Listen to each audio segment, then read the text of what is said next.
दारू बेच करके वो बोल रहे कि राज्य का राजस्व को बढ़ाएंगे। हम शराब बेच के ही तो राज्य चलाएंगे ना।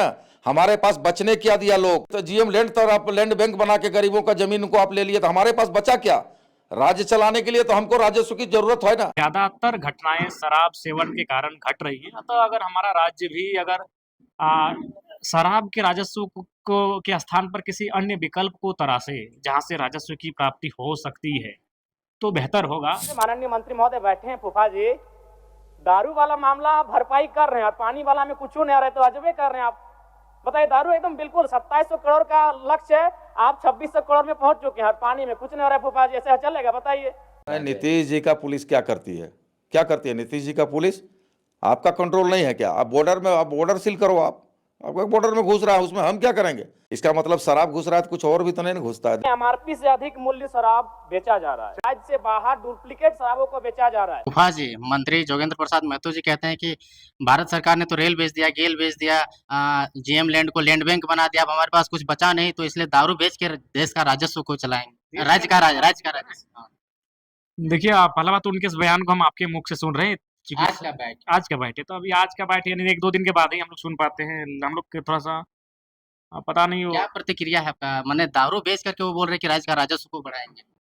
हम तो चाहेंगे कि बिहार के तर्ज पे दारू पे नियंत्रण राज्य में होना चाहिए।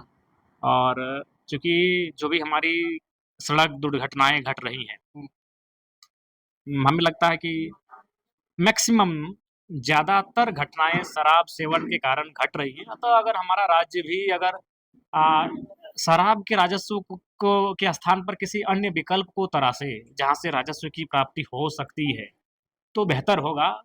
इसलिए हमें लगता है इस राज्य को किसी अन्य विकल्प, आर्थिक स्रोत के अन्य विकल्प की ओर अपनी नजर को ले जाने की आवश्यकता है।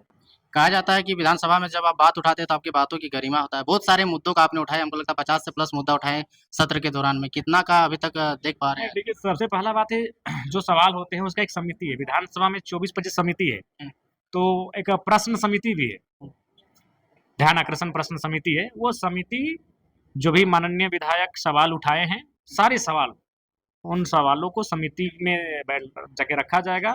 उस समिति के चेयरमैन और जो 3 सदस्य होते हैं और उस समिति के विभागीय पदाधिकारी जो ब्यूरोक्रेट्स होते हैं वो समीक्षा करेंगे और उन पे कार्य किया जाएगा। अध्यक्ष महोदय, इस झारखंड राज्य में बीसीएल द्वारा संचालित 1453 दुकानों का संचालन प्लेसमेंट एजेंसी के द्वारा नियुक्त कर्मियों के माध्यम से चलाया जा रहा है, जिसमें एमआरपी से अधिक मूल्य शराब बेचा जा रहा है, जिसे एजेंसियां हड़प लेती हैं। इतना ही नहीं, राज्य से बाहर डुप्लीकेट शराबों को बेचा जा रहा है। और चूंकि इस विभाग के माननीय मंत्री बैठे हैं, माननीय मंत्री जब सवाल को उत्तर देते हैं और वो जो अंदाज से कठोर कार्रवाई करेंगे तो थोड़ा साहस मिलता है।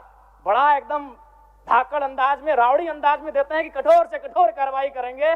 तो माननीय मंत्री महोदय, फूफा जी, आपसे आग्रह होगा कि शराब के विभाग में जो ब्लैक लिस्टेड कंपनियां हैं उन पे कार्रवाई हो और जो लोग दोषी हो उन पे एफआईआर। डुप्लीकेट शराब समझ सकते हैं कि आप गंभीर विषय है, उन पे कड़ी से कार्रवाई करें और आप जो ये बोलते हैं कठोर से कठोर कार्रवाई, उसको धरातल में लेके आइए महोदय।